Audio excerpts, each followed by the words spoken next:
Twitter admin portal, and inside that Twitter admin portal, you have the power to gain access to any account at any time.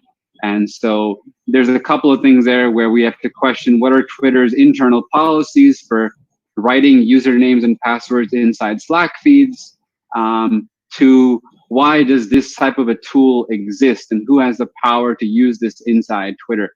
You know, a lot of times in software development, you develop these God mode-like tools and you use them during while developing software in a testing phase.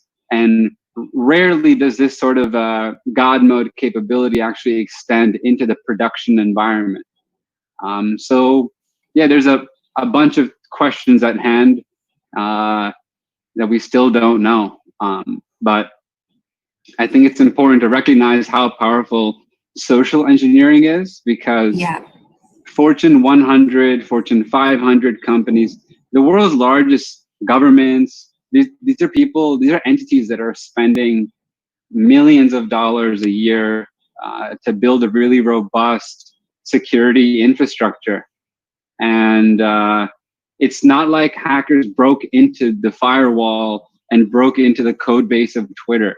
This was made easy by attacking human beings, because human beings are the largest security attack vector at any organization.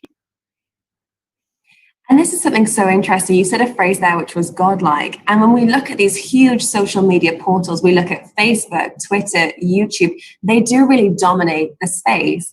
And when we have so much control, I mean, these are 133 accounts that were able to get penetrated with this scam. And thankfully, as you mentioned, it was kind of an immature scam. It was something which didn't have such a malicious intention behind it. I think I read a Times article somewhere that referenced the fact that the hackers might actually be between 19 and 20 years of age. So they still had this kind of young mentality. When you were mentioning the potential that they could have had, it could have been enormous. It could have been gigantic if it was carried out.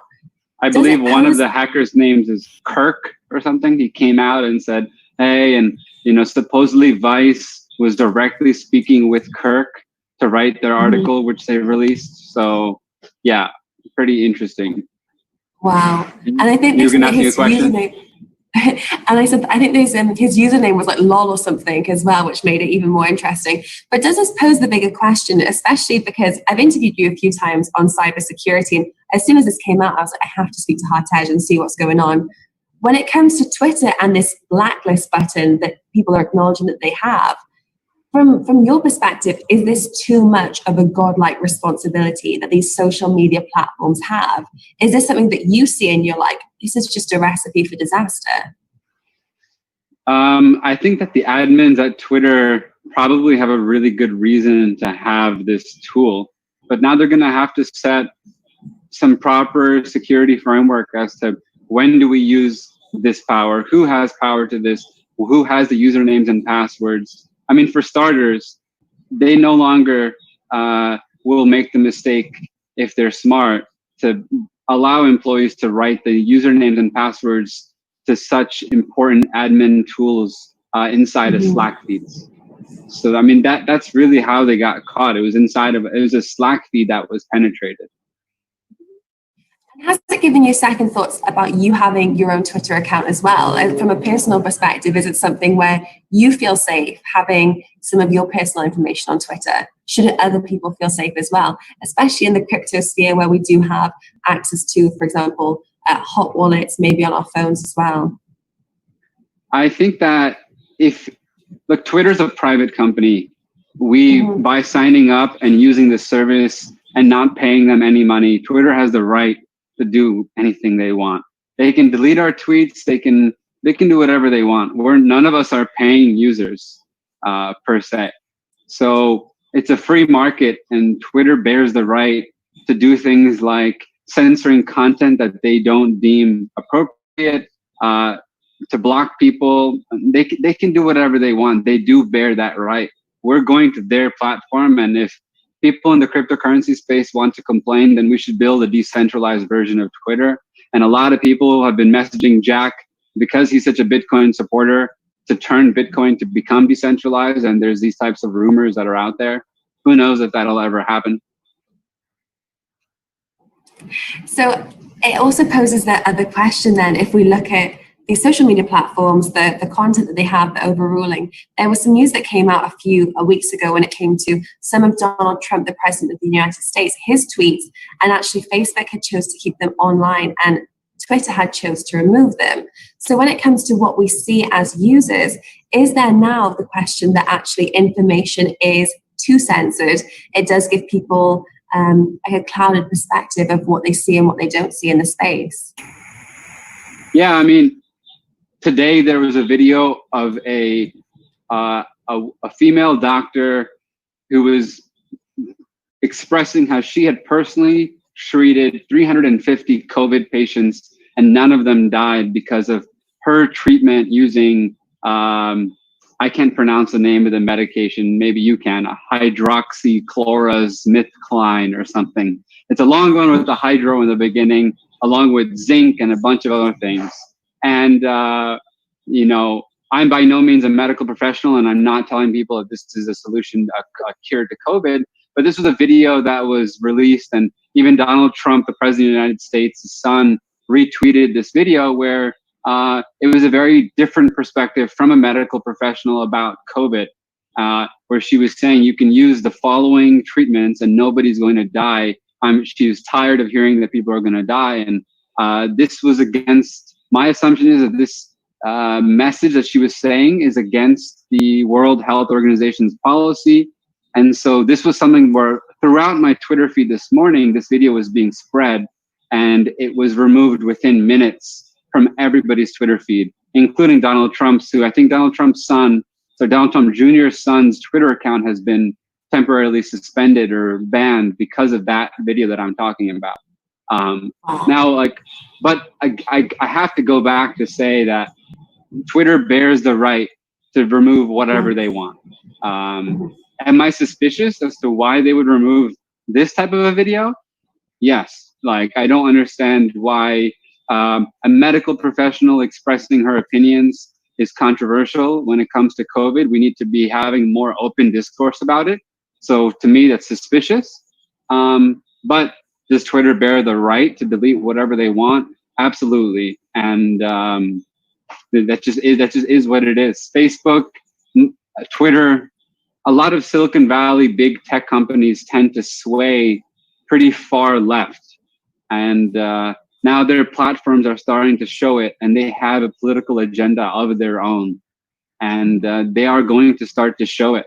And they have that right. So for people on the right who are conservative, it's hypocritical for them to say Twitter can do whatever they want, but you know, they can't censor my posts or our posts about the topics that we want to talk about. Twitter can do whatever they want.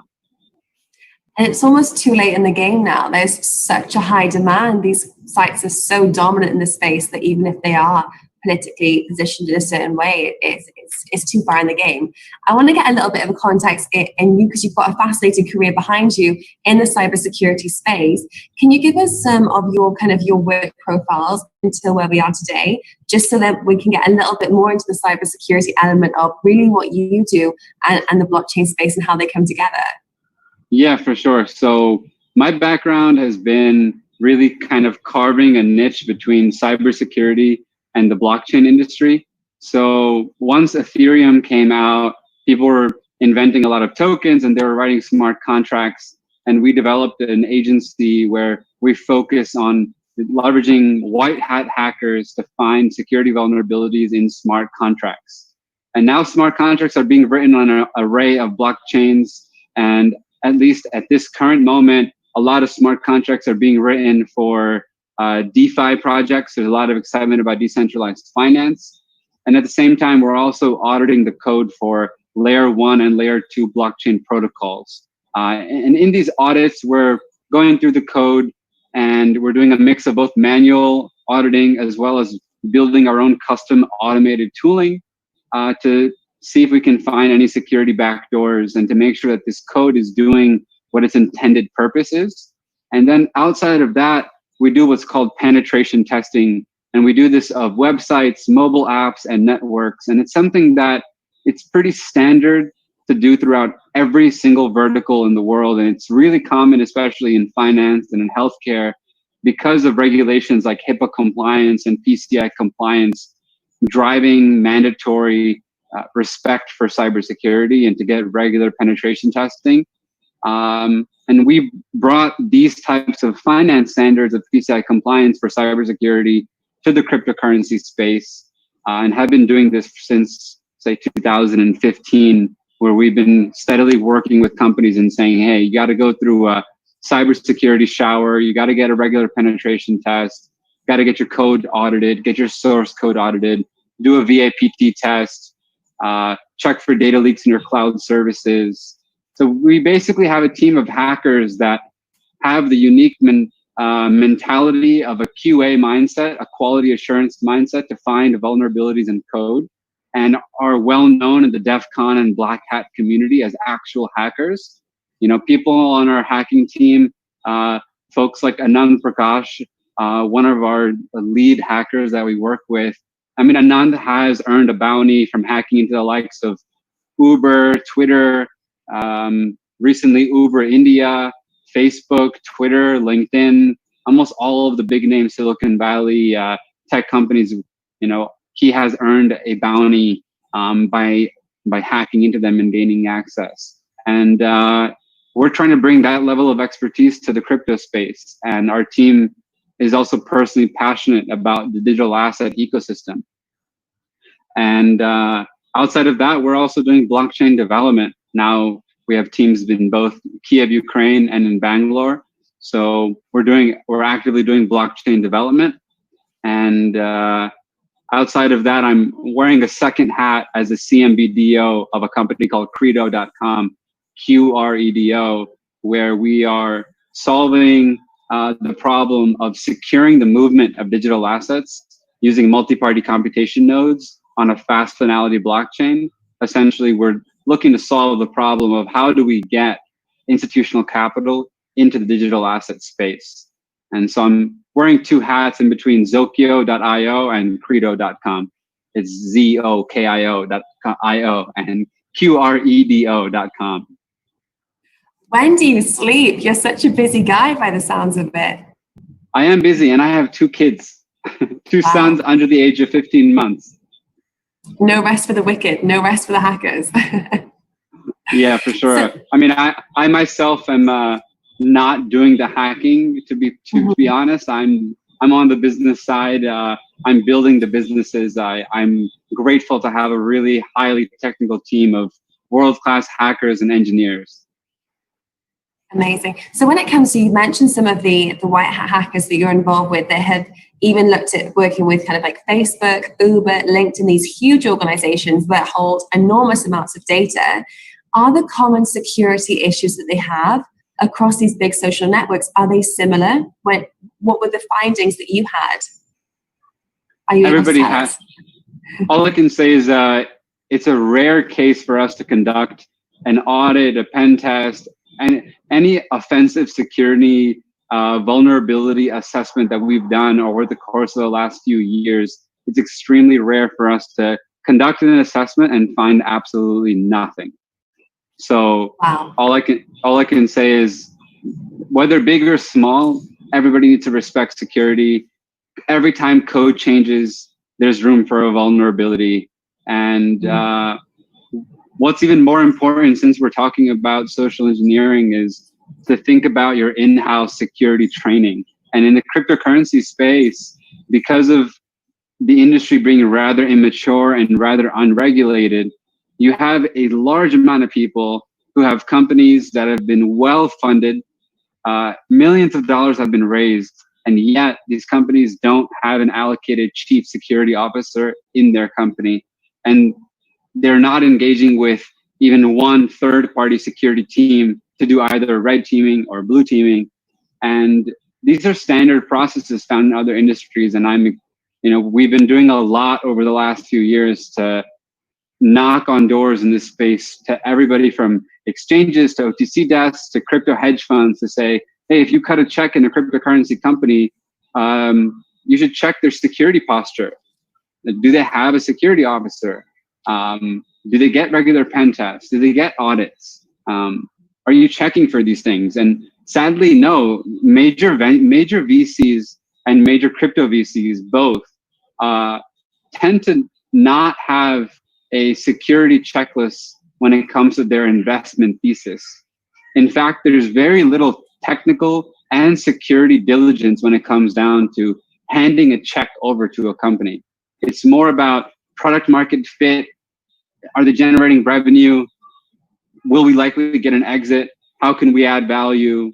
Do we like the founders? Is someone else investing who's a name brand VC? When is the round close? So on and so forth. But rarely are these investors taking the time to they themselves engage with the security agency to do some diligence, or to at least require to say, okay, if I give you my check, I need you to get a penetration test every 3 months because you're a cryptocurrency exchange. So I'm investing in an exchange and I want to make sure that you're secure and not hacked.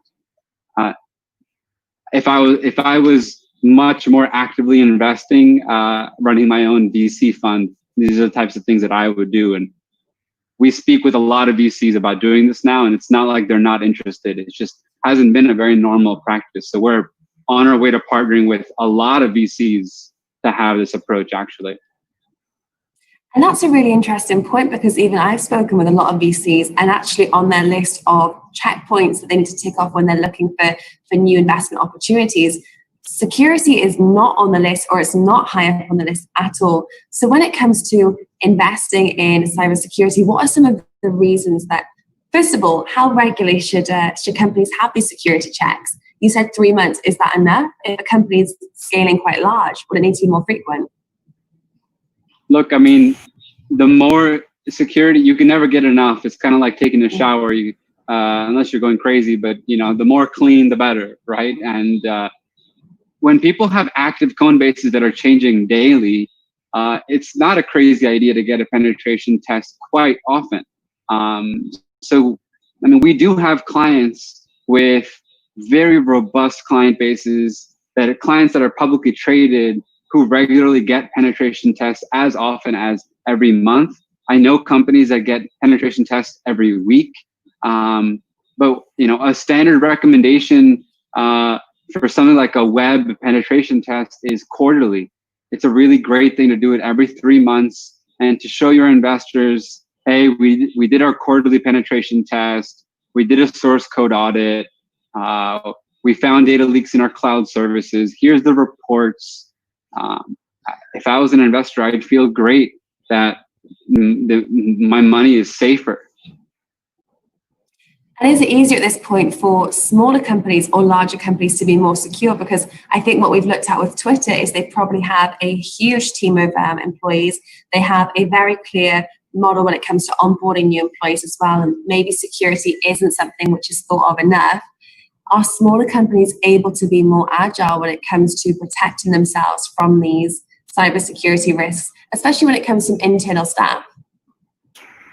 It's just like the thing is, at a small company, we're talking about a company where you might be using a personal laptop, which is a big no-no. You might not have somebody in the office who's dedicated to security and thinking about this different attack vectors like your Wi-Fi router, or the actual training in the office for, hey, okay, there's about 15 of us working in the office. We need to have some standard policy as to who is allowed in our office, right? Somebody could be standing behind you when you're walking into your office with a box and say, oh, my hands are full. You mind opening the door and holding it for me? And you might think that this person is here to do some computer repair or plumbing, or maybe they're from the cable company. There's a lot of ways for people to just make it appear like they should be inside your office. And then they pop in the door and they're like, hey, I'm here from the cable company. Just take a look at your laptop real quick. Just write down your username and password and I'll be out of your hair in about 5 minutes. I think what people need to be much more concerned about is social engineering, right? Like both small companies and big companies.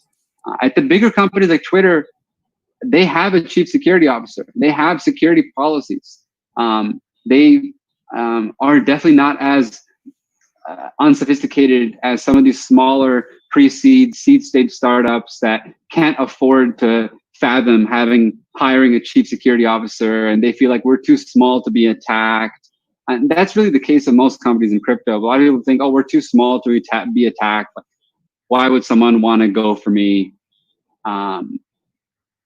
You know, so it's about training. It's about regular training. Like things like phishing training is a great thing to do with your team, to say, hey, here's the list of the latest, most commonly found phishing attacks that people are being spearphished with. And to have your team review those attacks every month, and to be forced to watch a half-hour video where they go through some basic cybersecurity training, and you cover the latest phishing attacks, and you enable your spam filters, and and make sure you enable 2FA, you enable Google Titan keys, you keep your software up to date, you pay attention to what you're doing online, and you're not just clicking on anything and not just going to any website. If you're going to Binance.com, I'm not affiliated at all with Binance, but it's a great exchange, and you go to Binance.com, that you make sure it's spelled correctly. It's not actually buy.nance.co, and it's fraudulent. Just remaining skeptical is super key, and people don't want to remain skeptical. And actually, when you're at a larger company, sometimes you feel like, hey, we have a chief security officer and a whole security division. I don't really need to worry about this. Like, I'm sure we're fine. So I feel like there's a lot of carelessness, both at large companies and small companies. The small guys are saying, I'm too small, nobody knows me, why would they want to hack us? And the big people are saying, we've got a whole security division, we're going to be fine. So do you think if COVID situation wasn't in play, if people weren't working remotely from home, the Twitter hack might not have happened? Do you think that was the main vulnerability threat that allowed this to be infiltrated from the internal team? It's hard to say, complete speculation, but from the looks of how the hack played out, I think that the hackers had direct access to some Twitter employees, and they kind of stumbled into this situation where they were able to convince actual employees to give them access. Whether or not it was with money or what they offered them, we don't know. But it feels like they stumbled into this level of access with people. I don't know if it has to do with COVID or not. Maybe it's because they were working at home that they met them in their apartment building. Like, I don't know. I have completely no idea, but I think COVID has very little to do with this. Okay. But there has been an uptick in hacks during COVID though. And it seems like black hat hackers are looking to make unethical movements and do immoral things. There's been an uptick during coronavirus for sure. What kind of percentage of uptake have we seen? Is it like 50%? Is it higher? I have no idea. No but if I were to pull a number out of my butt, Jessica, it'd probably be around 10 to 20%. Wow. Okay. Right. So off the top of your head, what kind of have you seen any phishing attacks that for you have been like, wow, that has been a whole other level of kind of well orchestrated and well carried out hacks? I know there is, Netflix documentaries on. Phishing is super common, and almost every major crypto exchange that's been hacked, my guess is it was because of spear phishing. And spear phishing is someone opens up the wrong PDF, the wrong file. And I've had multiple really interesting stories of people being spear phished. It usually entails a hacker spending quite a bit of time studying an employee and studying multiple employees of who they should target at an organization and why.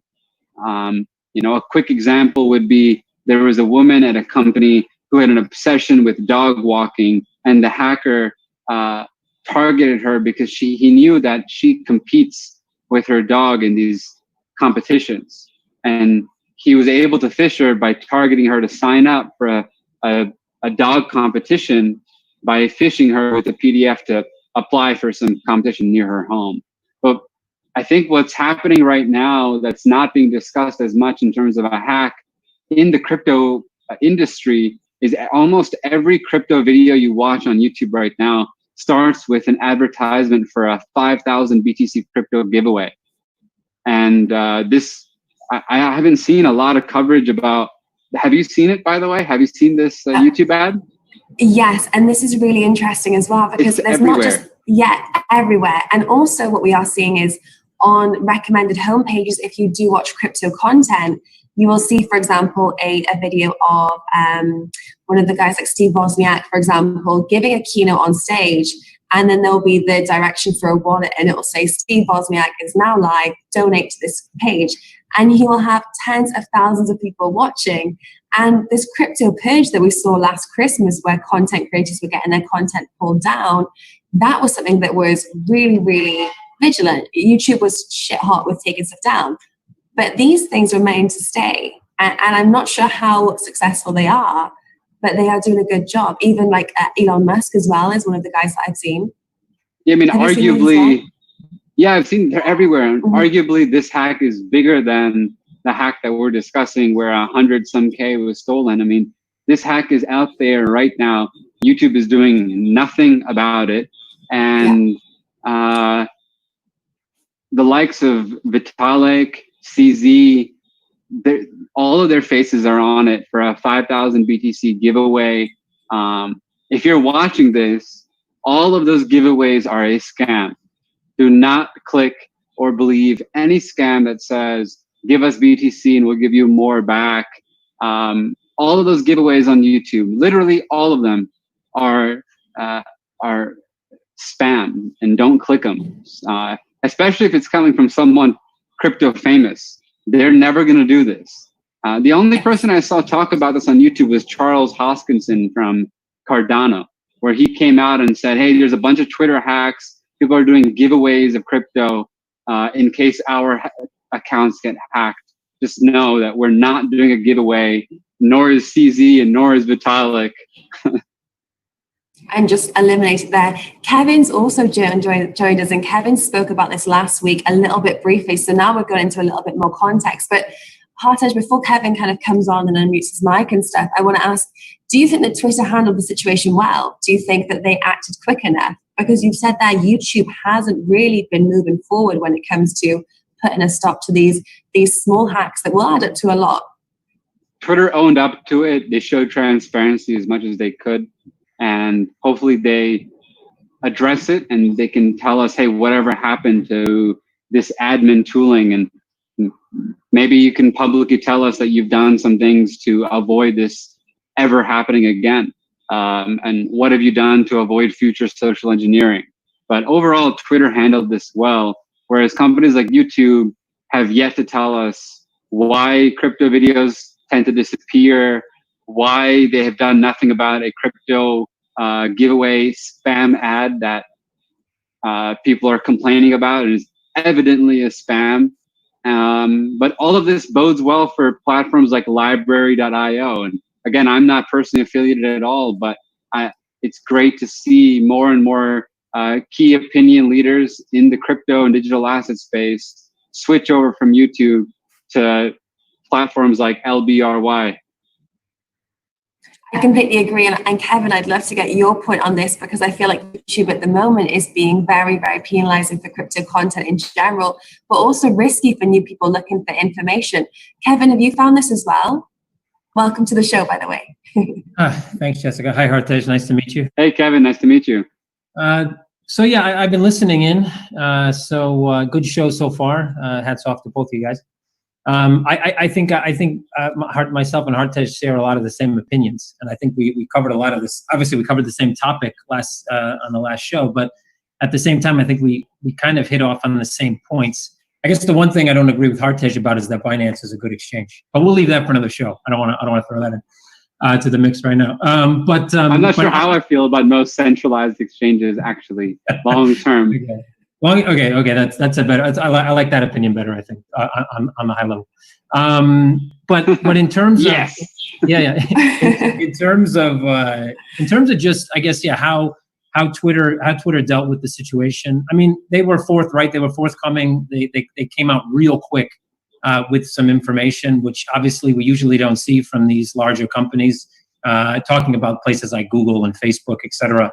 trying to get any transparency out of them is basically impossible unless their hand is forced. And even then, you only get really the minimum that they can possibly give, or what they think is what they need to give to the public, not necessarily the truth or not necessarily exactly what happened. So I think Twitter handled it quite well, but I have a lot of the same questions, from the God mode, as Hartej called it, to why that still exists. Why I can understand, like Hartej mentioned, why it would be there during let's say testing, or why it would be there for specific reasons before certain products were launched live, or even perhaps even in the event that some of these high profile accounts were actually individually hacked, that they would have the ability to take them over perhaps and take control back from the hackers.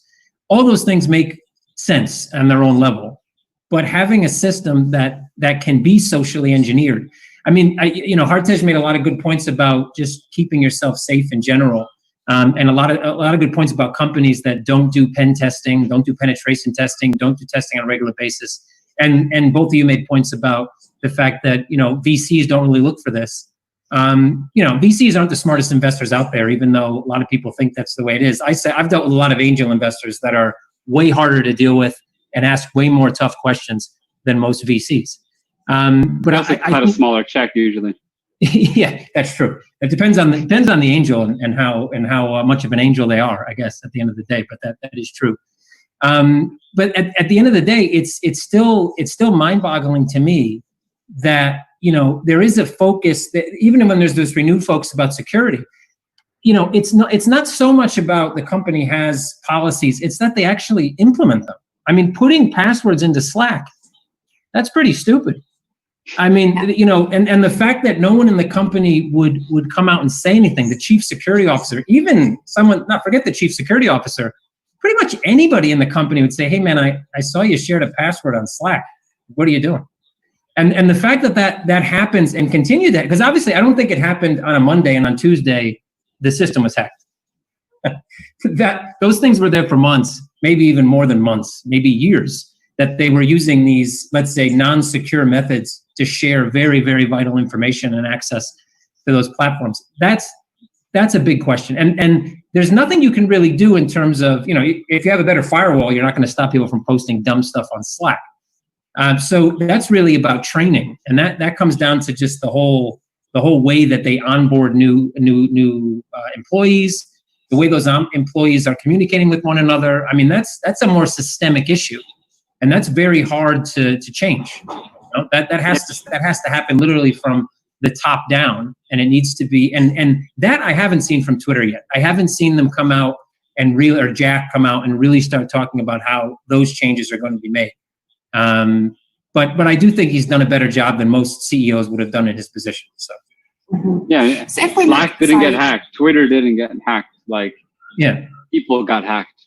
People got engineered. And I think that's a misconception of a lot of people, right? I talk about this all the time as well. People say, oh, there's all these hackers. They have this vision of, 19 monitors and some guy with a mask on, rifling through eating a hot dog while he's on 19 different monitors.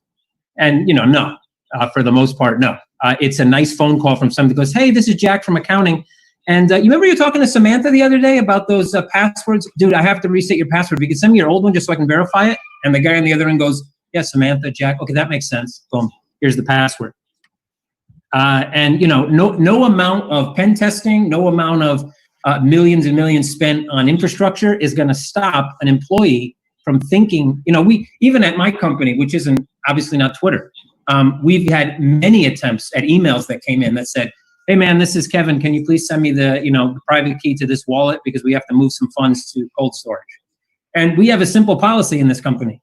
We don't send any messages at all about any transactions on any medium except direct video calls. And those video calls can only come from specific IP addresses that we change on a weekly basis. So, deep fake or not, you still can't. You'd have to know what that IP address is before and that's not shared anywhere either. So I think, and that sounds ridiculous. And to be honest, I guess for me, I know that my security internally is probably the best it can be when I get pissed off when I have to access things because it's such a pain. That's true. That's a very good point. Based on that, though, looking at what, like, even if we go on Twitter today, what we've seen is crypto Twitter is going wild over Bitcoin price going up.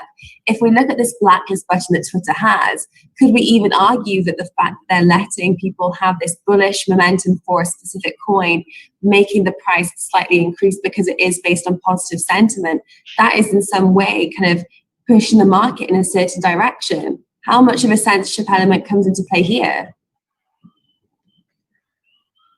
Well, I think crypto is 99% sentiment, FOMO, and hype.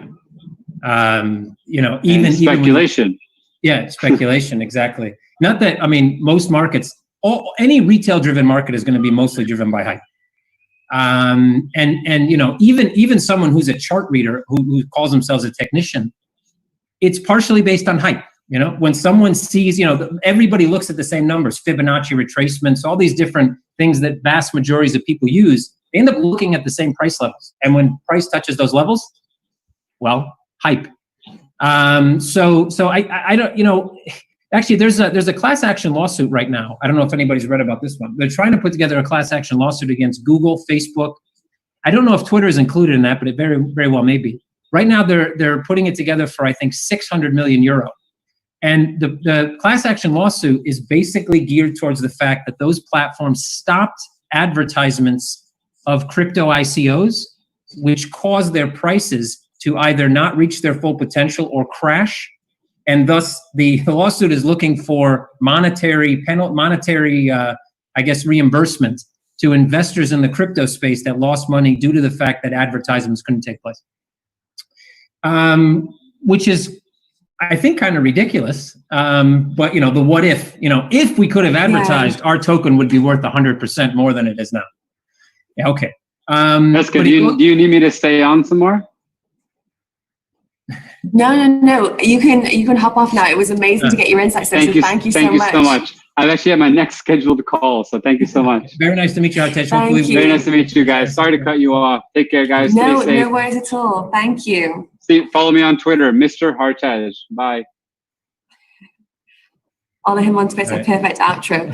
We will be open for some Q&As now. So I know Hartej has gone, but I know, Kevin, you are very familiar with what has happened, so people can interject. And then we have a cybersecurity expert joining us in just 15 minutes as well. But no, I completely agree. That's an interesting point regarding the whole ICO craze, because Facebook was also very strict in even having crypto as a buzzword that was being said, crypto shown on the screen. It was completely blocked out in around 2018. I'm not sure if you remember that, but I was trying to launch a blockchain TV startup channel, and it was impossible to get any promotion on Facebook, even though we were trying to give neutral information as content. I mean, you're talking about, we were just talking about this YouTube scam video, right, with the 5,000 BTC giveaway. Somehow they can do it. It amazes me that when you try to deal even now with Facebook, or Facebook in general, with this bot that they use to basically allow you or not allow you to place an ad. And it's amazing how, even if you're a regulated company, it's still almost impossible to get through that bot. But somehow all these scams are able to, I've seen scams advertised in every one of those platforms, and for days on end. And for some reason they make it through, but legitimate companies can't. So there's still some issues there, that's for sure, that need to be rectified. And this is the big question: is if there's more information that's out there, are people so much less vulnerable? Are people less likely to fall for these scams? I think so. I mean, at the end of the day, there's always this question on social media, right? Whether you have this kind of obligation, or they believe they have this obligation, and in some ways, under the law, they have an obligation to maybe filter the data, right? But at the same time, filtering, you get on a very slippery slope of what you're filtering, what not to filter. You made the mention of Donald Trump and the fact that Twitter had hidden his tweets, and they didn't hide them. They put a warning on them, right? Like, basically, we think this is BS in slightly other terminology, but it's essentially what they were saying. And it's debatable whether you don't like the president of the U.S., think he's an idiot, think he's, the best thing since sliced bread, doesn't really matter. The point is, and Hartej made a point to say that these are private enterprises, and when you sign the agreement, they can do what they want. And from a commercial law standpoint, that's true. But they're also social media platforms, and social media should abide towards, let's say in the US, for example, what the Constitution says, and that gives you the freedom of speech. But there's also things like you can't go into a theater in the United States of America and say, you know, there's a fire, because you'd be putting people's life in danger, unless you can go to jail for that. So, but then does a private platform have the ability then, or should they try to determine what is for the public good and what isn't? And that's a slippery slope. And I think we've seen cases where I guess most people think Twitter and Facebook and Google have acted in good faith. And then we've seen instances where they haven't. So it's hard, right? Because what if it's, you know, the KKK, or it's, you know, something else that's trying to put some propaganda out there? Do you stop it? And if you do, is that a good thing? I mean, generally speaking, most people would probably say yes, but is it? You know, so it's very difficult. And I think we're going to get more and more kind of, not just in the crypto space, but outside of people kind of on both sides of the fence. For the KKK, no, you shouldn't publish that. But for Black Lives Matter, yes, you should. So who's to say what's good and what's bad? Obviously, most of the people in the world would side on one side of that argument. But that doesn't mean it's correct from just an argumentative standpoint. So, and I think crypto has some of the same issues where, you know, maybe someone's advertising a company that may turn out to be a scam. But is it a scam yet? Have they gone to court? Are they in jail? Do we know it's a scam? Or are we just assuming? So if we stop them from doing it, you know, so it's a hard question. I don't know. It's a question I think that's almost impossible to answer. You can't have true free speech, unfortunately, but at the same time, who does the filtering and who decides what it is? And this is almost a rolling Black Mirror episode where we're already too late in the game, because if we look at Facebook, there's more than 1 billion people that have Facebook. The shift between the percentage of people that are on these big platforms, LinkedIn, Facebook, Twitch, even now TikTok is a big one. I thought it was banned in India as of today. So how do you really neutralize the significant amount of users these platforms have, how they are playing God, essentially? And then it's just up to them to be socially responsible, because the single user at this point doesn't have any control over what they see. That was the whole issue with the US election, the Brexit campaign. It kind of rolls over. Yeah, I think, you know, obviously AI and machine learning and all these things will probably play a bigger role in the future. At the same time, though, you know, when you talk about fully decentralized platforms, do you want your children on a platform, for example, that has no filter? Would you yourself want to be on a platform with no filter? There's good and bad on both sides. When you take the good, you take the bad.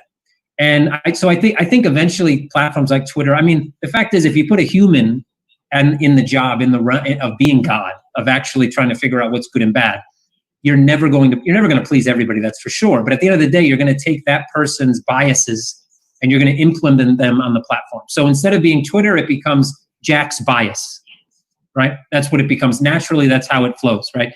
I'm not saying Jack is the one who makes those decisions, but just as an example, and becomes, you know, Mark's bias. It's not Facebook anymore. It's Mark's bias. You know, and the problem is that you probably never get rid of bias, but it probably does become more automated over time. And then, you know, using things like blockchain, DLT, consensus, having some type of consensus mechanism that can do some type of voting based on machine learning. I think that's kind of where we're headed. I think full decentralization and just allowing anything is probably not going to work either, because people are not going to want to see. People generally think, I think people have this general idea, and I do too, that, you know, most people in the world are good. But then when you get on a truly decentralized platform with no filter, you may start to question that argument. So I don't know. It's a tough call, to be quite honest. But I do think it has to move towards a more computerized kind of methodology with some type of consensus, some type of mechanism that would allow for the masses to kind of vote, whether that's computerized or not, whether these are humans or not, doesn't really make a difference. But so that over time, the kind of consensus of what we feel is appropriate and what we feel is an appropriate filter adjusts, right? Because what we feel is appropriate now in 10 years is probably not going to be the same. Yeah. But if we get a mass group that can vote, for example, on TikTok, where this app in the past 2 years has grown significantly exponential, it targets a very young, very easily moldable age demographic of between like 13 and 16, and it's going to roll with them. It's going to go forward. So TikTok has recently made a deal with BuzzFeed when it comes to creating news and politics. If we look at the amount of users that are on this app, the amount of time that's spent, and also the security issue, is this something that, for you, someone that is in a tech space that is very aware of, cybersecurity risks and threats, you're seeing this and just going, my God, this is just a recipe for disaster. This is like a train going too fast at the moment. Yeah, I look at my daughter. I have a 9-year-old. I have 2 older daughters and I have a 9-year-old. And the 9-year-old, I watched the older daughters who are now in their mid-20s grow up kind of initially without so much tech. And then obviously as they got older, tech started to become more immersive. But the 9-year-old, since she was, 4, was on some tablet or some form of electronic.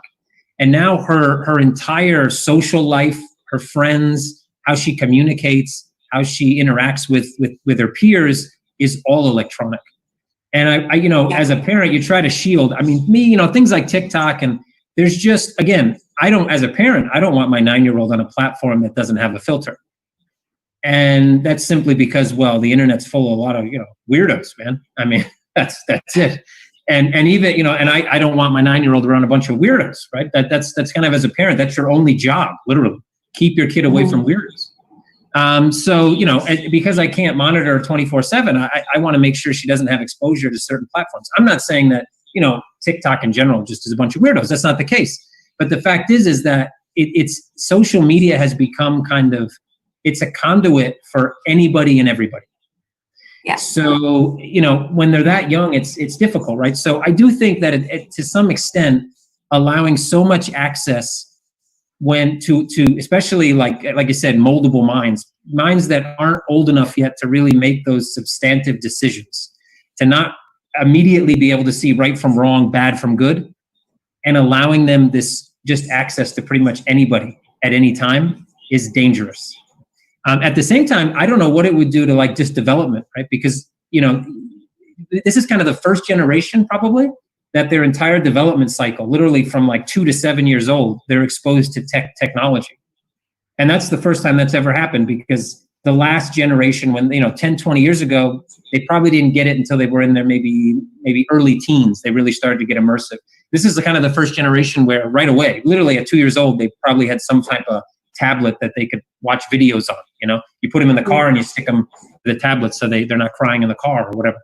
And that's probably going to have some weird effect on development, because usually they have these hands-on toys. You stick the block in the square hole, you stick all these things, and those are gone now. Now it's just clicking buttons. And also, all your information is on your phone. If you have your phone, when I asked you the question, then our social media manager is sitting a few desks behind me because I'm still in the office, and he had a little bit of a giggle because TikTok is this hyper phenomenon now. But if you have your phone, you've got a neobank probably. So whether it's Mondo or Revolut, you've also got probably a photo of your passport on there. Your phone has all of your data. So especially for the younger generations, they store everything on there. It's like a little gold mine in its own account. Is there any apps that you don't let your daughter have out of interest? Is there any things that you have I probably 99% of them, to be honest. I mean, I try to, obviously she's 9, so she likes games, and she has a few games she likes to play. And I usually I'm not a gamer at all. In fact, I don't think I've played a video game in like 20 years, but I try to I play them real fast just to see, that she's not playing. I have a funny story about that. And since, I'm just going to tell it because why not? It has nothing to do with what we're talking about, but here we go. So she, like 2 years ago, I think she was 7. She said, she was downloading all these simulator games, like cow simulator, dog simulator. And it was, dog simulator is you're a dog. You walk around, you eat stuff, you pee on carpets. You're a dog. So she goes, I want to download goat simulator.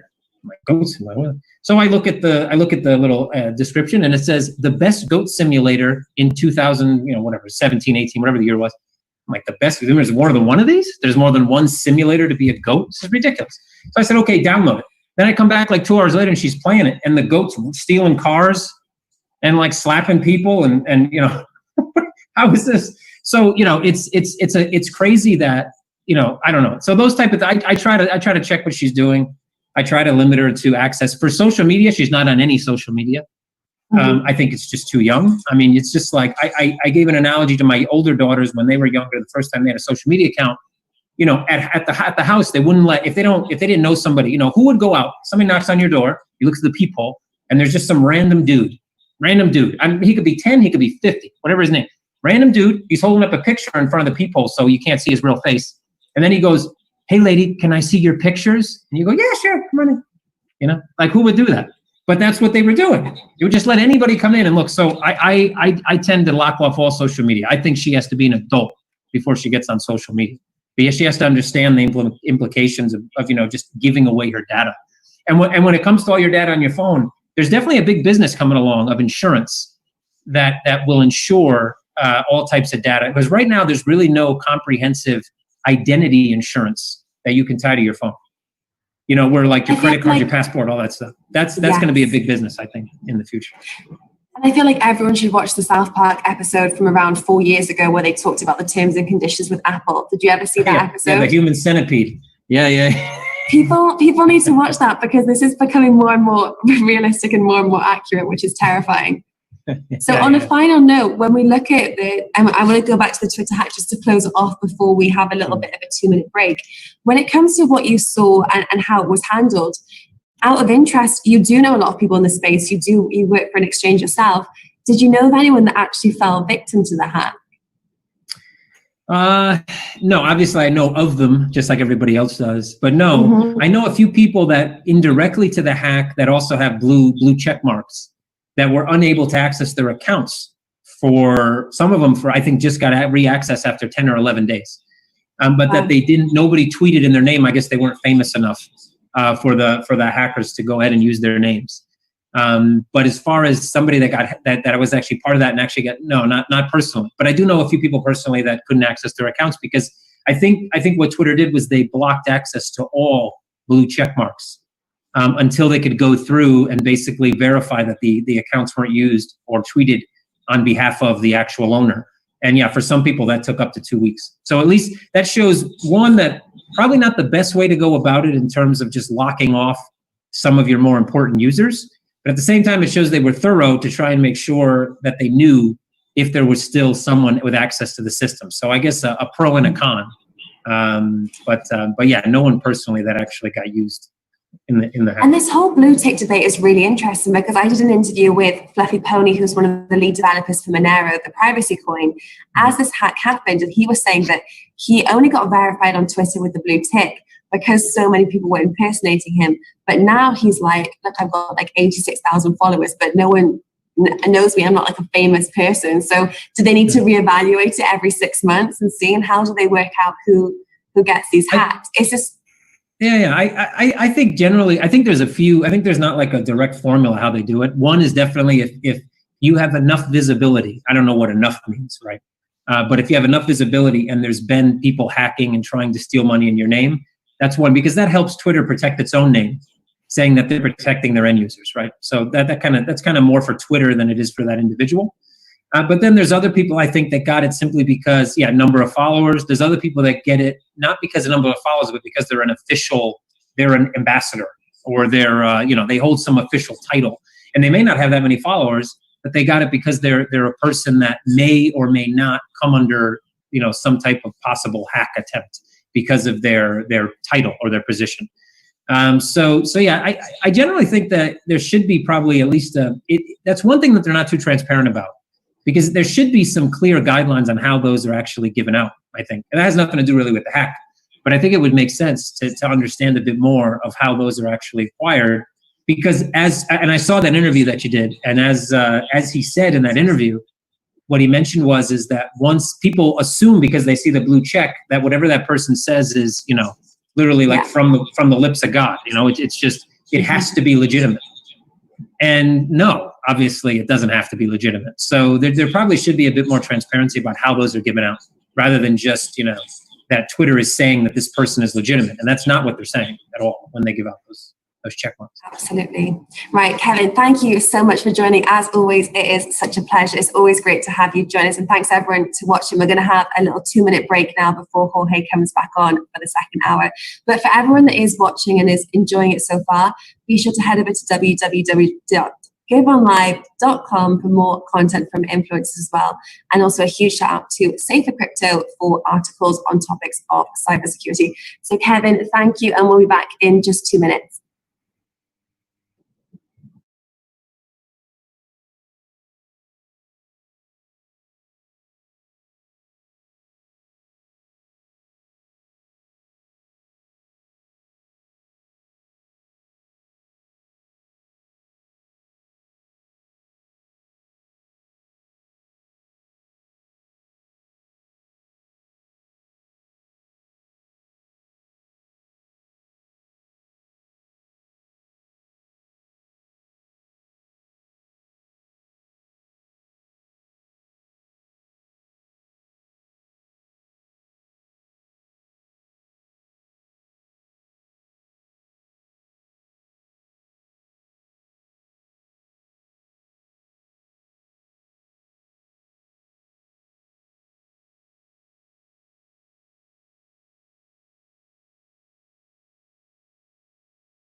Hello everyone and welcome to part 2 of DigeconLIVE. We're talking about the Twitter hack, the diagnosis, and joining me now we have Jorge Sebastian from Global Blockchain Association. So Jorge, how are you today? Everything is great. It's a pleasure to be here. It's great to have you. And I love your tech setup that you've got in the back. It looks very, very professional. It's better than my headphones that I've got on here. Sure. No problem.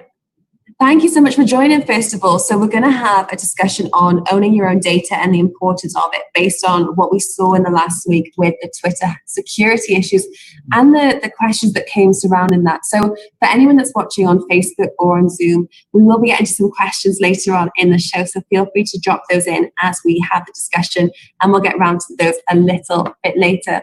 But Jorge, you provide so much content about cybersecurity and the importance of owning your own data in the space. I'd love just to get your thoughts, first of all, on cyberspace fundamentals, why it's so important to be secure with the online space. Well, first thing that has happened certainly over the last 20 years is we have moved on from traditional systems to being online. And with being online, of course, we are creating almost, you can say, a digital twin of ourselves through social media. So this is a personal representation of who we are, what our thoughts are, what kind of work we do. So the same way you protect your wallet, the same way you protect your bank account, the same way you protect anything that you consider valuable, the same thing has to happen to what you actually do online. Unfortunately, I think we're still a little bit far away to being able to protect ourselves adequately. There's still a lot of learning that needs to be done. I think the attack space has become much bigger because traditionally we used to access systems primarily through our laptops or our desktops, but today the preferred device of choice for most people is the mobile. Mobile is not just a laptop or a desktop. It contains much more personal and high-risk information. It contains your contacts, it contains your call history, your messages, it contains personal photos, it contains GPS information about where have you been over a long period of time. So all this combined together exposes much more risks in our daily lives. I mean, I've been in cybersecurity now for a little bit over 20 years. I ran several cybersecurity organizations during that time. And definitely, I think rather than moving forward, I think we have not moved forward at all when it comes to cybersecurity. And I think if we look at our previous presenters about the Twitter hack, it is not like this was a very sophisticated attack by international criminals or foreign organizations that were trying to do something malicious. This was just kids having fun. Now, the point is, if kids having fun are able to get access to our digital lives, what do real organizations that have a budget behind them, or foreign states that have unlimited amount of budget? So that really means that we are in an extreme amount of risk. I think if we go back, for example, in the case of Snowden, Edward Snowden, which is now living somewhere in Soviet Union because of the release of information that he hid, he actually was able to extract information from an organization known as NSA, National Security Agency. And this is definitely probably one of the safest places where information is classified, information is properly encrypted, etc. But Snowden himself was able to get away with a lot of private information from this ultra-secure, ultra-secret or secret organization. So that means if this organization does not or is not able to adequately protect themselves with all the controls they have in place, what can we expect of an organization like Google, Twitter, Facebook, or the others, where the primary reason of them being is definitely not protecting the information, but rather monetizing the information that they collect from us.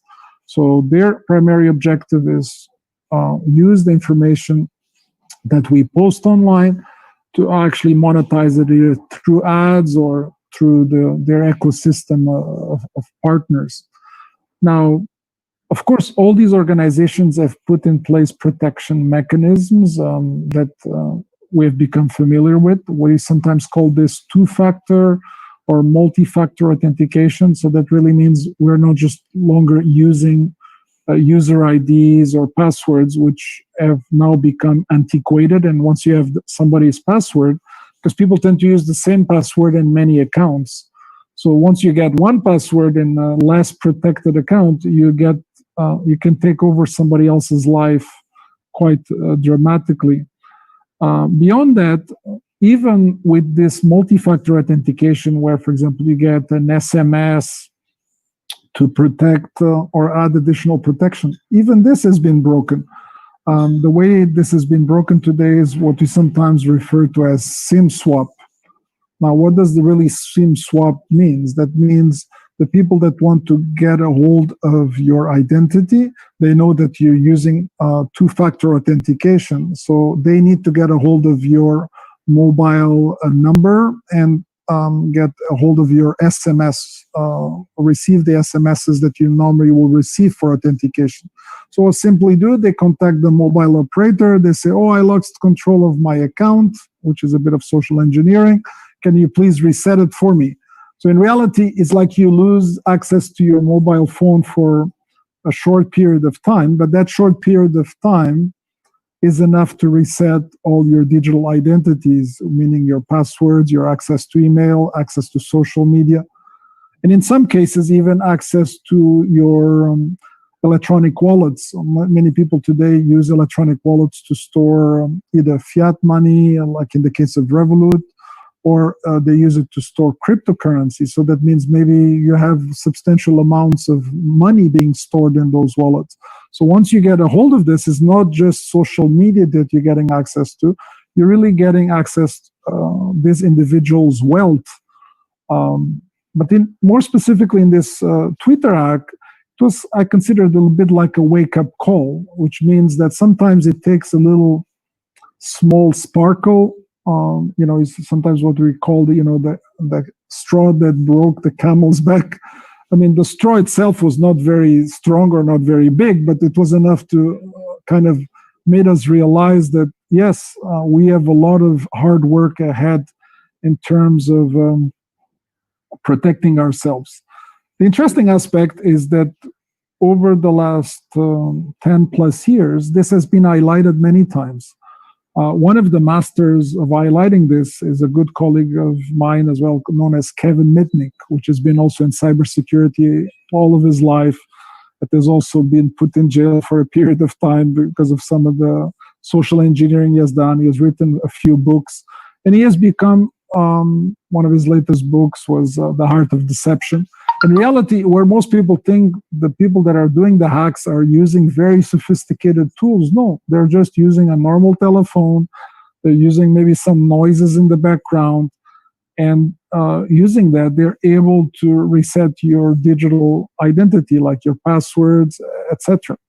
Now, I think in the case of the Twitter hack, what was highlighted by the previous two speakers is that an organization like Twitter did not have the necessary procedures in place that should have been not to allow employees within the organization to access this data or even to reset this data.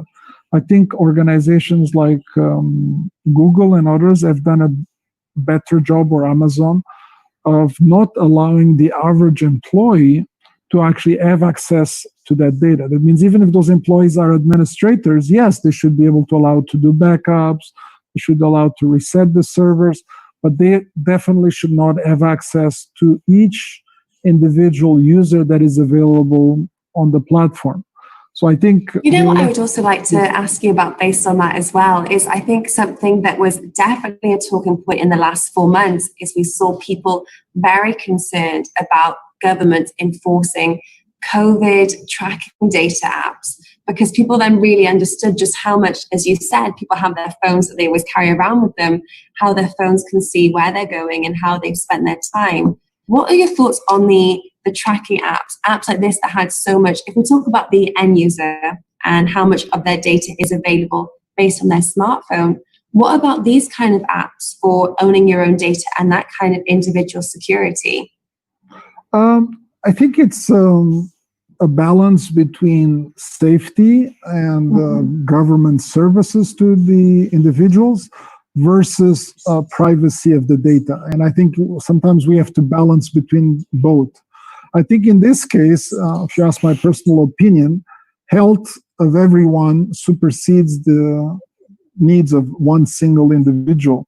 So I do believe that although they're collecting too much data and this data can be quite intrusive under normal circumstances, we are not under normal circumstances because of the COVID-19. That really means they're using this GPS data not to track you as an individual, but they're used to do what's called contact tracing, which means that if for whatever reason you became infected or you became in close proximity with somebody that was infected, they would know that the times match and the physical location match. I mean, the accuracy is about 2 to 3 meters, which is enough to determine if that presence was there. And then these people can be notified, please go do a test because there's a chance that you might have been infected. Now, there's two approaches to this COVID-19 contact tracing. There's the approach that was done by Apple and Google, where they actually embedded this contact tracing into the operating system. So that means when you got the iPhone update or you got the Android update, they enabled this at the base level of the operating system. Of course, they put extra protection and they also allowed kind of an opt-in approach. However, this opt-in approach is not really applicable everywhere. Let me give you an example. If you happen to be in Bahrain or if you happen to be in a place like Dubai, this opt-in approach is not opt-in. It's opt-in for everybody. You know, it's not like a choice that you have. That really means that once you arrive at the airport and you're given a COVID test, you're supposed to go and isolate yourself and enable this mobile app. This is a government app issued by the National Healthcare Service Provider.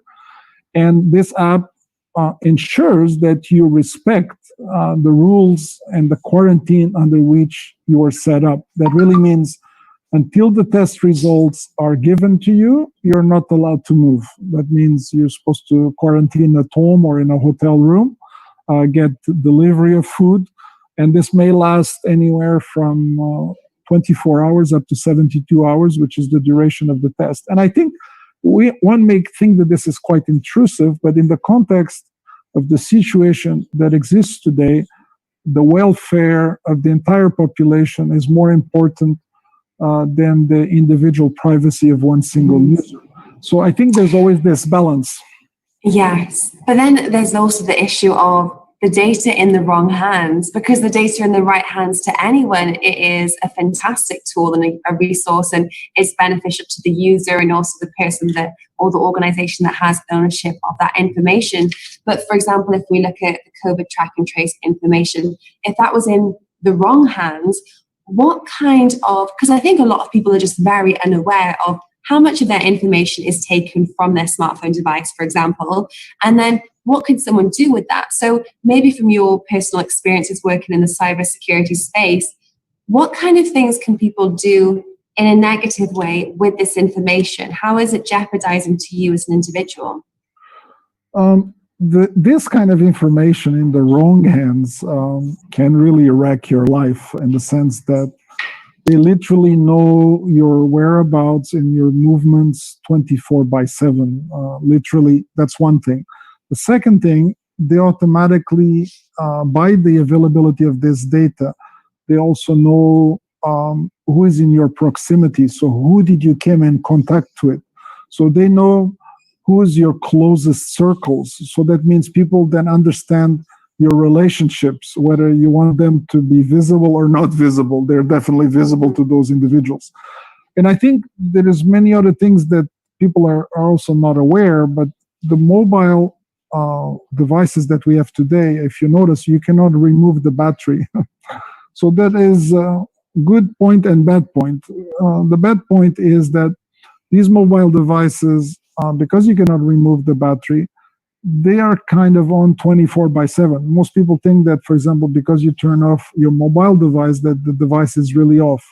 Not 100%. I thought that. You just told me something new as well. So the mobile operator with the right permissions can basically remotely wake up your device.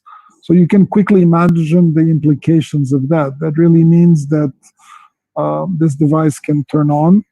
And now, of course, as you know, most of the devices that we use today have sometimes what we call known zero-day vulnerabilities. That means these are vulnerabilities that have not been patched. So that means the entities that want to have access to this device, if they know the GPS location, they know the ID of the device, they could potentially turn on the mic, they could turn on the video camera. And I think you understand very quickly where this is going. It really means that anything that you consider to be private is not private anymore. And this has been used even at the international level. If we go back maybe about, let's say, 6 months, 1 year maximum, there was a very serious vulnerability that ended up being located in WhatsApp. And this vulnerability in WhatsApp, somebody just needed to ring your phone once on WhatsApp. You don't even have to answer. And that was enough to take remote control of your device. That means the person would have complete access, or the government entity, of anything associated with that device. That means your SMSs, your calls, your contacts, your GPS location. wow. So you can quickly imagine in the wrong hands, this kind of information can be quite damaging. I've helped actually a few famous persons in which this information was used to blackmail them. I mean, if you're an artist and you sometimes take private photos, some people will extract these photos from your phone and then say, okay, if you don't pay me this amount by this date, I will expose these photos in social media. So you can quickly imagine somebody who is an artist or has a very important international reputation, the risks to their career are quite damaging in nature.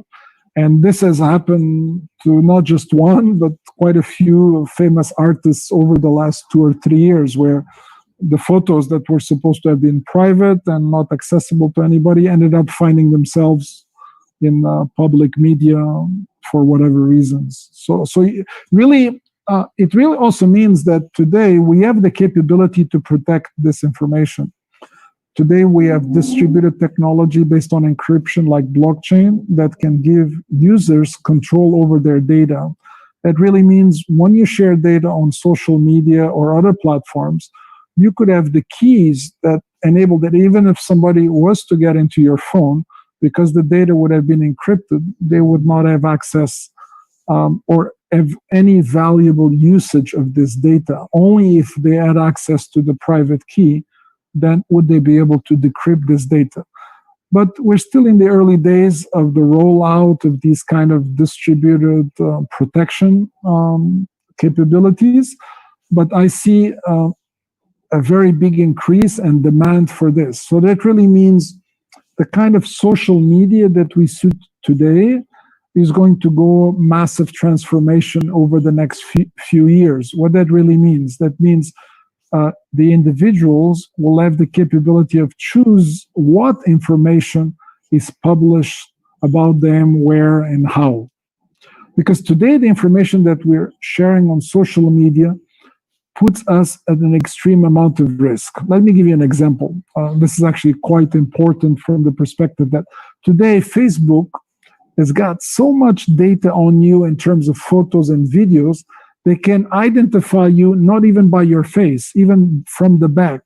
Why? Because they know what clothes you're wearing regularly. They know how you walk. They know how you move. So this extreme amount of density and availability of information allow them to use AI and big data mechanisms to quickly trace you across movements. And these movements may not be from your mobile phone. It may be from your friend's phone or your co-workers' phones that are themselves publishing that information without even your consent. So the risks to us today as individuals is extremely high. And this highlights the point from our colleague that was on earlier, that younger kids, especially those that are under 18-year-olds, don't understand the implications of access to this data. So they will post information on social media without necessarily understanding the implications. There's one last thing I would like to mention.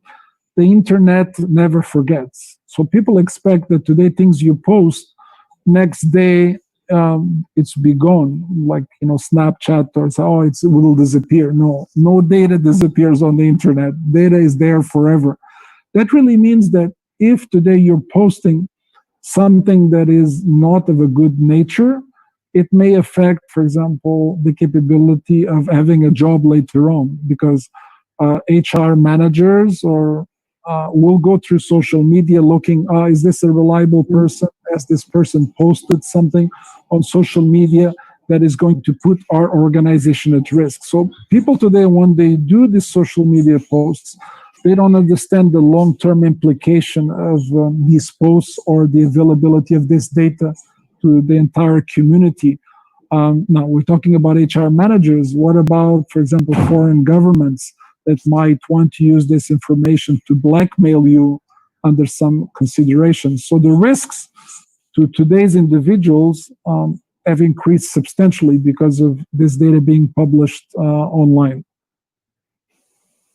I'm learning so much from you, actually, that even I wasn't aware of. And I'm someone that has conducted several interviews with people in the cybersecurity and tech space. So I'm sure that our viewers are learning a lot as well. And something that I always find to be quite fascinating is I'd love to kind of follow your footsteps when it comes to how you protect yourself based on what you know. So if there are certain things that you do or don't publish, or certain applications or phones that you do or don't have, maybe that will even help our users and our viewers in protecting themselves. So for example, you mentioned that iPhones, you can't remove the battery. Do you have an iPhone yourself, or do you have a different phone that actually gives you that small amount of users control back? That's a very good question. I did use for quite a long period of time the BlackBerry platform, which was definitely one of the most secure ones. You had the capability of removing the battery, and it gave user a lot more control over the protection of their data. Unfortunately, over time, BlackBerry lost access to popular apps. And people today have to make the choice between, well, do I need access to these apps or do I stay with the BlackBerry? So I still use periodically, but most of the time, my preferred choice today is definitely the Android platform. And my kids, for example, they prefer the iPhone platform. Of course, to some extent, you can say that iPhone is slightly more secure, not because the operating system itself is more secure, is because iPhone controls a little bit better the access to the apps that exist in the Apple Store. Android has got multiple stores, and if you end up connecting to multiple stores, you have chances of collecting applications that are of a bad nature and can potentially infect your phone and then lead to bad behavior. That really means that today, if you're really serious about security, first you should have more than one phone, and you can have a phone for different purposes. What do I mean by that? If you have a phone that where you use as wallets, crypto or banking wallets, you should keep separate from the phone where you actually do social media. So that means that in that phone, you should avoid as much as possible the installation of extra apps. So you should have, you can say, kind of what I would call a vanilla installation. So this would make the attack footprint on this phone much less, meaning the fact that those apps are not there would make the phone by itself just the default installation. Of course, it needs to be updated regularly as patches get available, but it will make this phone more secure. So you can have this phone that you use only for specific purpose, and then you have the other phone that you use more regularly. I can give you even another tip, because I did visit today probably about 30 countries in Africa. And one of the things I used to carry with me, I used to call it my African phone. What do I mean by that? In Africa, some countries are very safe, but other ones are less safe. What does that really mean? That means if your window is open, somebody can pass by in a motorbike and just grab the phone from your hand, just to go and sell your phone later on. So that really means that if you're serious and your phone is at risk, then what you do is you buy a second phone, like an old Nokia that is not of much value. And I used to use that as my daily phone. And the other one, I used to keep it always locked and, not carry it with me all the time. Or you keep it in the safe in the hotel room. So that really means it diminishes the risks based on the environment in which you operate. So today, I think we have to be conscientious that, especially with working from home or working from coffee shops like Starbucks or others, or working from hotel lounges or airport lounges, we are putting our business data or our personal data at much higher risks. For example, when we connect to a Wi-Fi, is this a reliable Wi-Fi? Is this a protected Wi-Fi? So when we typically connect to Wi-Fis that don't have protected mode on, there is chance that this Wi-Fi is not the real one, but it could be an impersonatable Wi-Fi. That really means we call this in cybersecurity an evil twin.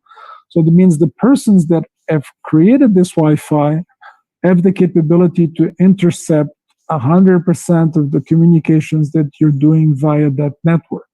That really includes, for example, any credit card transactions that you have been doing. So that really means sometimes people have this idea that, I go to a page, is HTTPS, like they tell you, and because it's HTTPS, it's actually safe.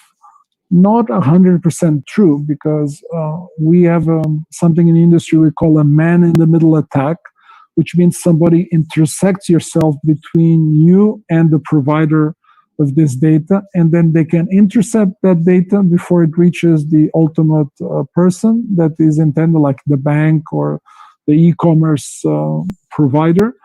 And then they can either transform or alter the transaction or capture the data and use it at a later date.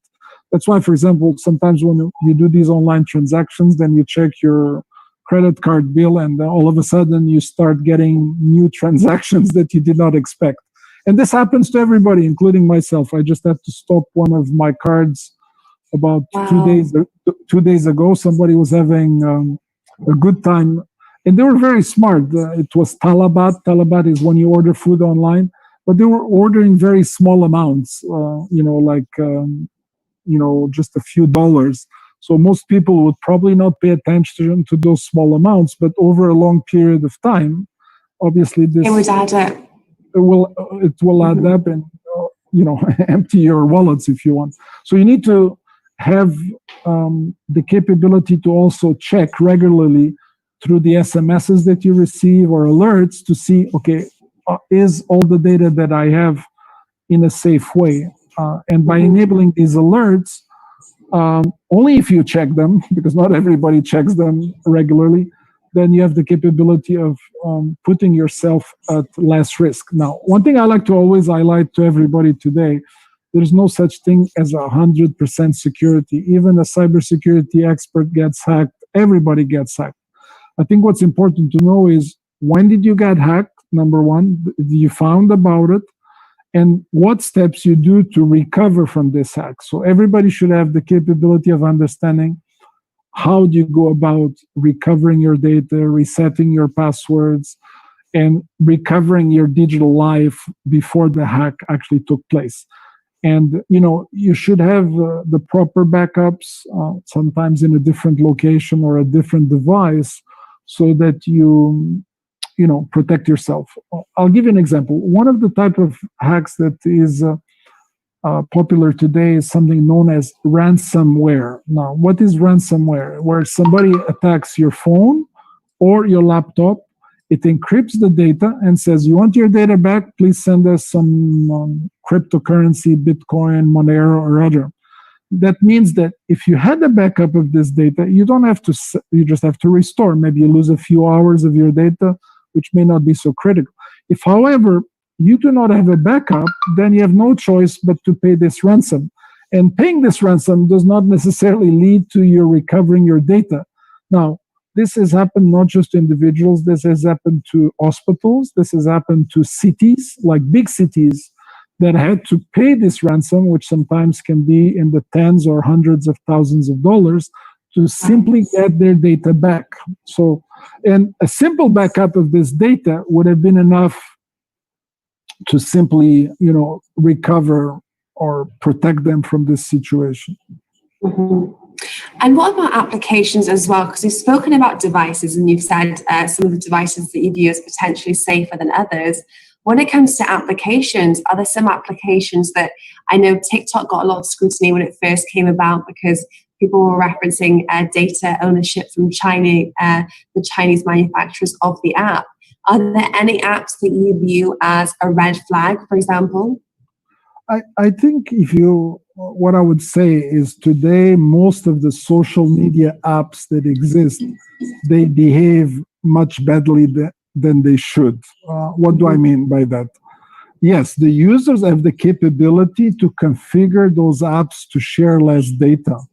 But the average user does not read those conditions. The average user does not go into the setup and remove, for example, by default, when you use your Google phone or Android phone, it automatically tracks all your GPS locations. So that means the entire GPS location history for the last 1 year or more is being stored at Google.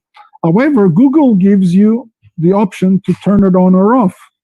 How many people go online and actually turn this off? Very few people, less than 2 or 3%, maybe even 10% at most.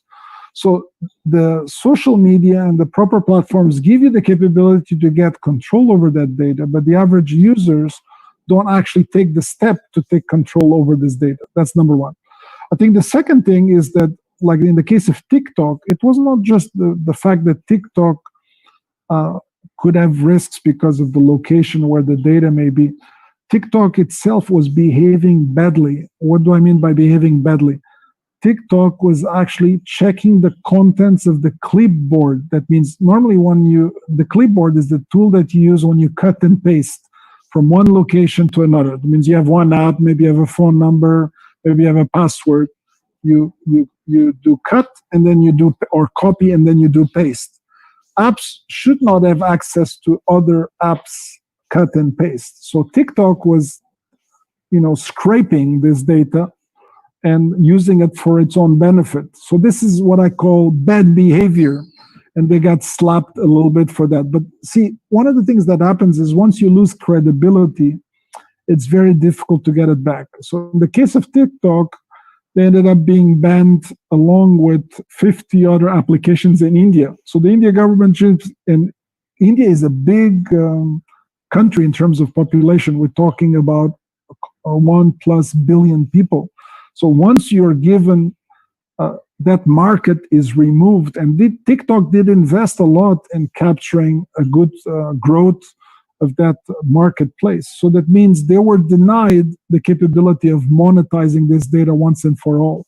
So I think trust is very important. Now, most applications... TikTok were also, sorry to interrupt, so they were also sued as well for taking data of under 13-year-olds as well. So it seems there's also an age element here. It seems like India were very vigilant when it comes to protecting their country and their citizens. When you look at how India responded, did you view it as something where they responded well, and other countries like the United States and the UK should have maybe responded better? Well, this is the choice of the government to protect its own citizens. And I think here, without necessarily going into detail, I think it's not just a TikTok issue. There's other political border issues that are going on at the same time. So you can say that there's elements that go beyond the digital space. So the things that happen in the physical world get expanded into the physical space. But today we have groups of countries like Europe that, by the introduction of what's called GDPR, or General Data Protection Rules, which was installed almost 2 years ago, it gave citizens the right to have ownership of their data. What does that really mean? Today, any person in Europe can go to Google, Facebook, and says, please show me all the data that you have about me. Any organization has 30 days to respond, and they're supposed to tell you, this is all the data that I have, and this is what I do with this data. And then you as an individual can say, please forget me, or what we call sometimes the right to be forgotten. That means then that organization, again, has another number of days to completely erase traces of you as an individual in their own databases. This gives full control to the individual, and that is really, I think, critical in today's world. And if the individuals are make complaint, then what happens is that organization then can have severe penalties, which is a percentage of their turnover or their annual turnover. And if an organization has to pay penalties that are in the percentage points of their annual turnover, then they obviously better pay attention to them, or they can easily find themselves in a very difficult situation. And when it looks to countries that have been, to organizations that have been penalized, because you've made some excellent points there, we saw, as you mentioned, TikTok there, but also Facebook had some data issues a few years ago. So do you think there are some regional applications that are maybe penalized more than others? Because we have seen TikTok, you're right, has dominated news. We saw that Amazon, we saw that the federal government, they were actually blacklisting TikTok as an application. But if you try and compare that with Facebook a few years ago, it seems like there was a few court cases that was pending, but actually the penalization afterwards, from as far as I understand, Facebook hasn't been banned in India at all, far from it. So is it also regional that different regions are penalized differently? That is correct. I mean, today we have different alliances around the world. We have Europe as a bloc, we have England, we have what we call sometimes the Five Eyes, which is really Canada, United States, England, New Zealand, and Australia. And they share global knowledge across the world. So these Five Eyes have vested interest in the data that Facebook collects. Okay, so I think you have to understand that Facebook is rendering them a service that even themselves would not be able to perform with all their spying capabilities. So you can say that Facebook, yes, is a private organization that makes money through ads, but at the same time, the data that Facebook collects, if the government agencies have access to this data, whether they ask for it or not, that really means it's rendering these government organizations a direct service to automatically trace. So that they're the ones monetizing this data for their protection. So it almost sounds like a political data war, and Kevin has joined us now as well to give his insights. And Kevin was joining us about an hour ago to speak about the difference in TikTok and security there. So it sounds like, Kevin, you've come in at the right time if you want to turn your camera on. Me and Jorge have been speaking about Facebook, and when it comes to these government political data wars, as it seems, I want to get your insights on what we've seen from the likes of these social media powerhouses. Sure. Well, first, hi Jorge. How you been? Everything has been good. Nice to see you again. We have not seen each other, I think, since Malta or something. But it's Pakistan. I think it was Pakistan. Wow. Okay. Yeah. So Jorge and I were on a unique trip to Pakistan. I think. Was it in 2000? No, it might have been the end of 2000. No, it was at end of 2019. We were at Mohammed Salman. Yeah, we got invited to the house of the governor. We got to taste the best food in the village. It was really an amazing journey. Sounds great, guys. Anyway, so nice to see you, Jorge. So yeah, I've been listening in a bit, I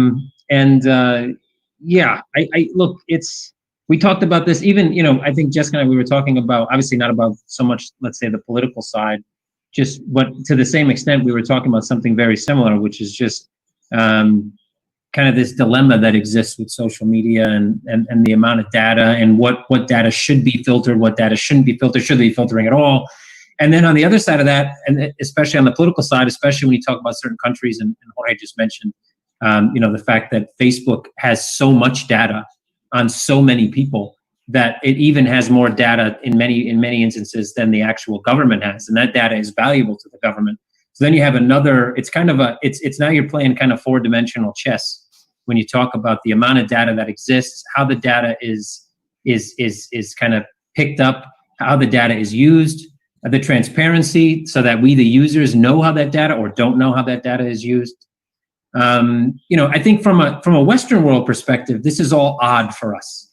We want to stand up and protest and say, my data, like not your keys, not your Bitcoin. Well, my data, not your data, and all this good stuff. But from the east, from China and parts of Asia, this is kind of, right now you can look at kind of the pros and the cons of the way that data is gathered and used by, COVID-19. Obviously, when you look at the way that they've been able to use QR codes and track and contact tracing and really be able to do things that the Western world just simply can't do, because the Western world is limited, at least from a political standpoint, about how they can actually grab data from their citizens, because the citizens will probably try and revolt. So I think, like in every instance, there's a pro and a con. Or maybe there's one pro and 5,000 cons here. I don't know. Or there's I don't know what side is the heaviest in terms of the debate. But it's a debate that's going to go on for quite some time, because if a government knows that the data is there and they can put pressure to get access to that data, would they put their citizens' privacy before they put the quote unquote safety? Because that's usually why when they get the data, they say that it's to protect, right? It's to protect the citizenry.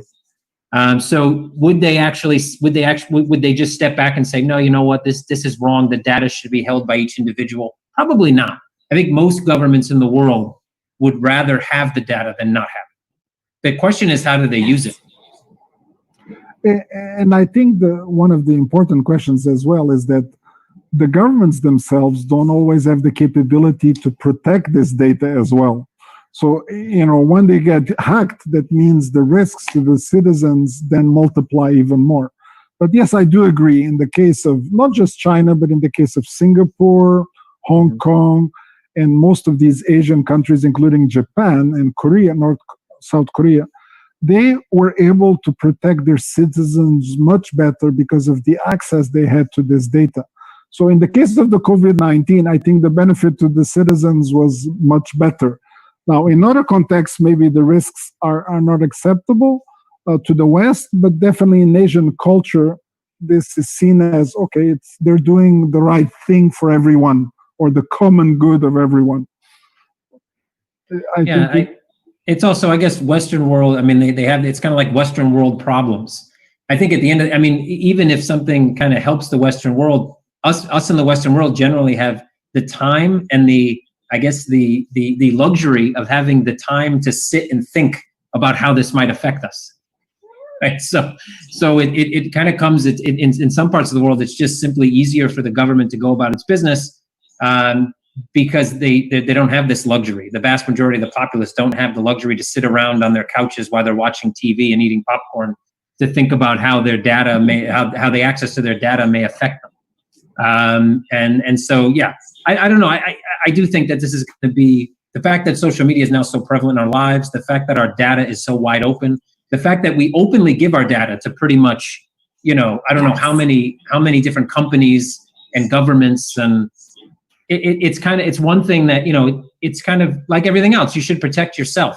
If you're downloading all these apps and giving access to your data, well, then you should expect that that data may become leaked. I mean, for me, I kind of already assume that there's probably, I don't know, 20,000 people in the world with a copy of my passport. To be honest, like, you know, I mean, I've been doing, you know, KYC and opening accounts online for the better part of 20 years. So I'm pretty sure my data's all over the place. I thought you looked different today. I think you might be the second or third Kevin Merker that we've had on the show since we've been doing DigeconLIVE. It's a pretty good deep fake. It's a pretty good deep fake. They got the baldness right. You know, so that's the hardest thing, I think, to get right, is the correct amount of baldness. But I think they did a pretty good job. Yeah, it helps with the speed, actually. Less drag. And of course, in the morning, it's go much faster, you know. That's true, though. That's true. Hair dryer. We save a lot of time. Yep, and if you're driving a convertible, you can actually maintain speed much better than the guy with the nice hair. So that's another plus. Jorge, just finally, because this is something that now that we are having the conversation, I'm kind of thinking about my own personal choices, that there are some applications I have.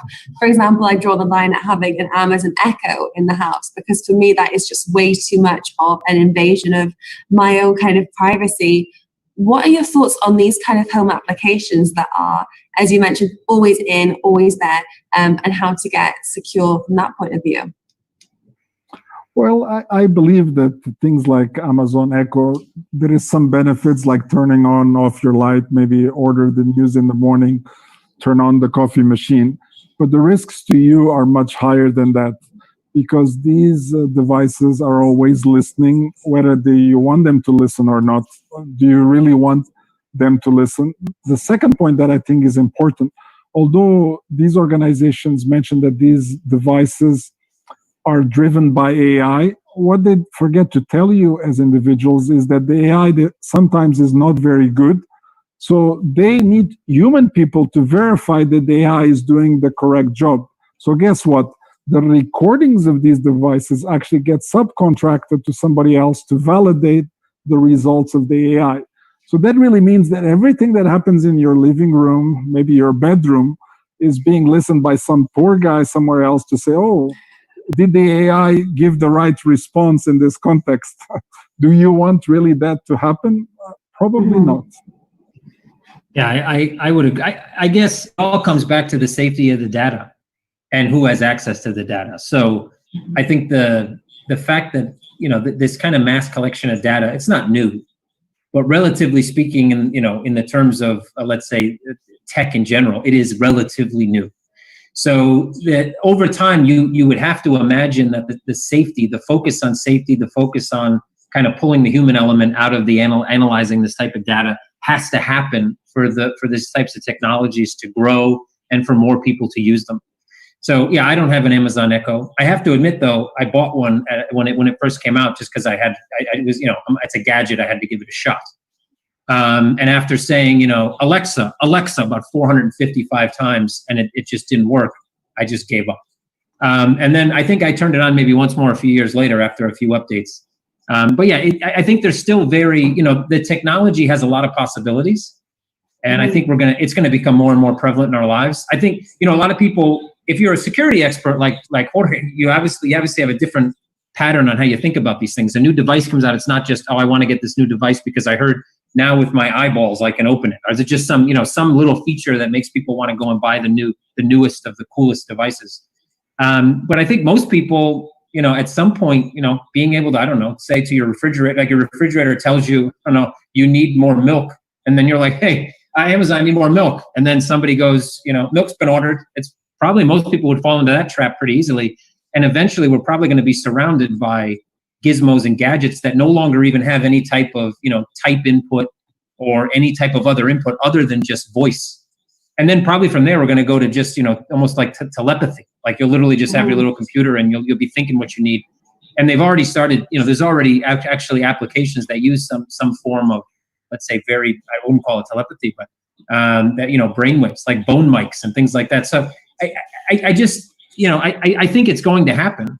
It's just that I think people need to understand that all that stuff's great. But as Jorge said, it's all about the data security. The gadget itself can be, you know, so cool and so awesome and so new and so, but the way they actually compile that data and use it, there could be a guy, you know, somewhere in the middle of the jungle with a pen and pencil that's literally writing down what you said. I mean, so that cool technology doesn't spread all the way through the ecosystem. It's cool on the front end. The front end is always cool. In tech, everybody works on front end. So what you see as a customer is always like, wow, cool. But what's behind the scenes is usually not really all that cool or awesome. That's correct. And I would like to add one more thing. I think sometimes you are referring to the Amazon Echo as a device. So obviously you have the choice of buying or not buying that device.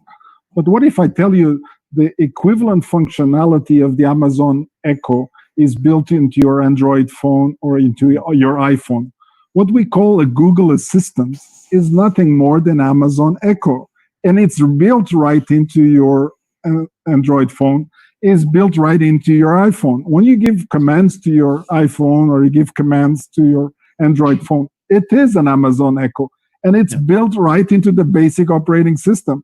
So it's not really about having a physical device. Sometimes this privacy is already being potentially breached just because we are using a mobile phone every day and we're using commands or giving commands or allowing to give commands to these devices.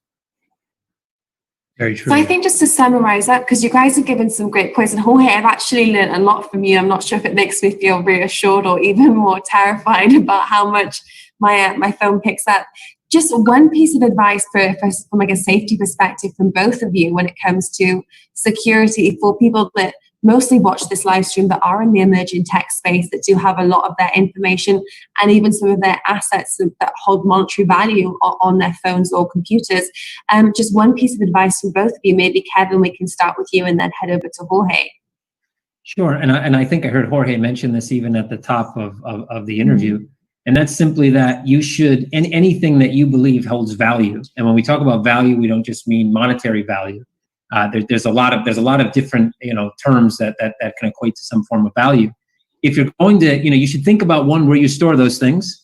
Like you mentioned, Jessica, people have probably a copy of their passport, driver's license on their phone. They have all their contact information, and people don't necessarily equate that to value until they lose their phone or until something happens. So, you know, people should just place a lot more kind of awareness on what they place, where they place data, where they place valuables, and not just physical valuables like jewelry, but digital and virtual value as well. And make sure that you put enough attention there so that when and if, because it's not about when or if your phone may break or get stolen or you may lose it or whatever, it's when. So you should always prepare for that when moment, and that means backups. That means making sure, if you can on your phone, have password protected files where you're going to store anything that may be that, you know, like your passport copy, for example. If you're talking about crypto, you know, you make sure that you have a seed phrase that's not on the phone. You know, just make sure that you use common sense with security, but just make sure you know where your value is. Doesn't necessarily just mean your bank accounts and your crypto wallets. Fantastic, thank you. And Jorge, what about you? What's your point? Your 1 point for the viewers that are watching? I do believe that today you'll never get 100% security, but I think when I give advice, I use the car analogy because everybody understands the car analogy very well. So you should give different levels of protection to your data. So that really means should have different layers of protection. So when you drive a car, the old cars, a seat belt was enough. But today when you drive a car, you have seat belt, you have airbag, you have traction control, collision avoidance system, and so on. So you have to apply this kind of principles, but in the digital world. So that really means if you have data that is more important, keep it in different places. That's number one. Number two, if it's this data of a financial nature, you should have things like cold wallets, not just warm wallets. Or you keep only 10% in warm wallets and 80% in cold wallets. So by enabling these different layers of protection, you minimize the risk. Now, are you going to get hacked? Is your phone going to get stolen? The answer is yes. It's just when. But if you have these different layers of protection, once something bad happens, the risk to you is less because each of the protections that you put in place will make less chance that you get hurt. It's the same as in a car accident. You know, the seatbelt will protect you, the airbag will protect you. Now, can you still get hurt? Yes, but the chances are you'll get less hurt than if everything is kept at the same level. Absolutely, guys. Thank you so much. So just before we close, because today's session was sponsored by Brave Browsers, so thanks to our friends at Brave. But Jorge from Global Blockchain Association, if people have listened to this and they like what you said, where can they reach out or where can they get in touch with you or maybe see some of the articles that you write? I am easily to find out on social media. Just simply have to Google Jorge Sebastião, and you can easily find me online. I publish regularly once or twice a day on Twitter, and I tend to publish the same thing on all the channels: Twitter, Facebook, LinkedIn, Instagram sometimes, maybe less frequently. But this is where most of the data that I've like to share with my public audience finds itself. And the other data, it's nobody's business, so it is not there. That makes a lot of sense. And Kevin, we've got you from Coin Metro Exchange today. So you also provide some content as well for audience, people that are in the emerging tech and crypto space. If you want to hear more from you, where can they go to find some more information? So like my friend Jorge, I'm just old school. So I don't have a cool crypto name or Twitter username. It's just at Kevin Mirko, literally everywhere. So yeah, whether you're on Twitter or whether you're on Facebook or whether you're on Telegram. I don't use Instagram either because bald guys don't take pictures. I'll just throw it out there. We don't take pictures of ourselves. We don't do selfies. So I don't use Instagram. But you can find me on pretty much every other platform and tag me there. And KevinExplainsCrypto.com as well. Yeah. Not TikTok yet. Maybe at some point. I haven't started dancing on TikTok. I think people would pay me to stop. That might be a good business venture for 2021. I don't know. But KevinExplainsCrypto.com is another place for if you're new in this and you want to just really kind of dig into just easy topics and find out, what is Bitcoin, what is blockchain, how does this work? That's another place you can find me. Fantastic. Well, guys, thank you so much for joining us on www.giveonlive.com. We're back and we have video content every week. You can also watch some pre-recorded sessions as well on the website. So thank you all so much. It was great to have you all join us on the line. And take care, and we'll be back again soon. Thank you. Stay safe. Thank you. Bye-bye. Thank you so much. Bye-bye.